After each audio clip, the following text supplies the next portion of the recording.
Merry Christmas, my audience. Today's video is going to be packed with a jolly mood, because it's the holidays. Let's be real, the holiday season is amazing. With every tree around you lit up, every downtown decorated, and every house with a Christmas tree in it, there is a very happy vibe all around us at this time of the year. Christmas, however, has a very interesting history attached to it as well. But frankly, I was not going to make this video. However, as I was researching the history and traditions attached to Christmas, there is actually a lot of neuropsychology and neuroscience that we can cover there. So, without any further ado, let's dive right in.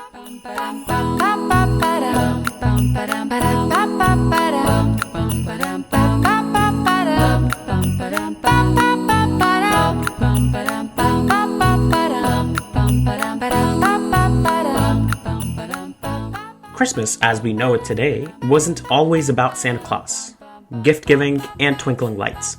It actually has roots in ancient pagan traditions, particularly during the Roman festival of Saturnalia.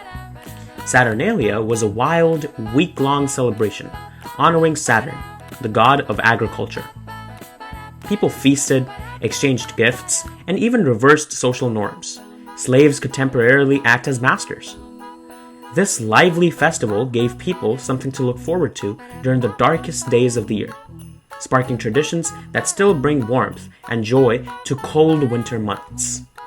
When Christianity began to spread, early church leaders cleverly decided to align Christmas with pagan winter celebrations, officially marking December 25th as the birth date of Jesus Christ. Fun fact, the Bible doesn't actually mention the exact date of Jesus' birth. But by choosing this time, Christians could join in the festive spirit while also shifting the focus to the story of Jesus and the promise of salvation. By the Middle Ages, Christmas had become a huge holiday in Europe. However, it was very different from the calm, cozy Christmas that we enjoy today. It was often noisy and rowdy, with public feasts, drunken parties, and street performances. Over time, the celebration evolved as society changed, with traditions like nativity plays and church services becoming more popular. Fast forward to the 17th century, Christmas faced a major challenge in England when Puritans came to power.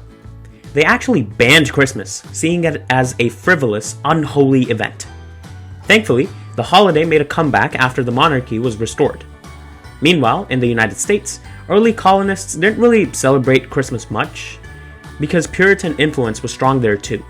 It was not until the 19th century that Christmas began to take its modern shape. In England, Queen Victoria and Prince Albert popularized the Christmas tree, a tradition they borrowed from Albert's German heritage. Around the same time, the famous poem, A Visit from St. Nicholas, or 'Twas the Night Before Christmas, gave us the cheerful image of Santa Claus that we love today. In the 20th century, commercialism gave Christmas a huge boost. With the rise of department stores and advertising, Santa Claus became a marketing superstar, and gift-giving became the central focus of the holiday. Companies like Coca-Cola even shaped Santa's modern look, the jolly man in red and white, making him an iconic figure around the globe. Today, Christmas is celebrated in countless ways, depending on where you are. From Japan's quirky tradition of eating KFC to Mexico's Las Posadas reenactments, the holiday has adapted to different cultures while keeping its core message of joy, generosity, and togetherness intact. So, what does all of this history have to do with neuroscience? A lot, actually. Let's start with the prefrontal cortex, the part of your brain responsible for decision-making, planning, and social behavior. When we participate in holiday traditions like decorating a tree or organizing a gift exchange, our prefrontal cortex is hard at work. These activities require planning and coordination, which stimulate this brain region, making it feel rewarding and satisfying. Another fascinating part of the brain involved in Christmas is the default mode network. This network activates when we're relaxed or daydreaming, often during reflective moments like reminiscing about past holidays. The DMN helps us process personal memories, which is why traditions can feel so nostalgic and emotionally charged. For example, smelling a fresh pine tree might instantly remind you of Christmas mornings as a kid, thanks to the connection between your senses and your default mode network. Traditions also trigger the release of oxytocin, sometimes called the love hormone. Oxytocin strengthens social bonds and feelings of trust. That's why family dinners, gift exchanges, and even singing carols together feels so special. The brain loves rituals because they create a sense of stability and connection, releasing neurochemicals that make us feel happy and secure.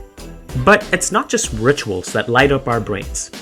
The festive sights and sounds of Christmas, which are twinkling lights, joyful music, and colorful decorations, activate the brain's reward system, flooding it with dopamine. This neurotransmitter makes us feel good, reinforcing the positive emotions associated with the holiday subconsciously. That is why simply walking through a holiday market or admiring Christmas lights can put you in a great mood. Interestingly, the brain's prefrontal cortex also helps us focus on generosity during the holidays. Acts of kindness, like giving gifts or donating to charity, activate this area and the brain's reward system, creating a sense of fulfillment. That is why the idea of giving is better than receiving holds true. It's backed by neuroscience. Lastly, the traditions of Christmas have a powerful way of calming stress. Familiar rituals signal safety and predictability to the brain, helping to lower levels of cortisol, the stress hormone. So, even if the holidays feel hectic, those moments of lighting a candle or singing a carol can actually soothe your nervous system. In the end, Christmas isn't just a cultural phenomenon. It's a deeply ingrained neurological experience. The history of the holiday might have changed over time, but the brain's response to its traditions remains timeless. So, this holiday season, enjoy every tree, every tune, and every tradition, knowing your brain is loving it as much as your heart is. Thank you so much for watching. Like, share, and subscribe to The Brain Bubble. I wish you a Merry Christmas and a Happy New Year. Peace.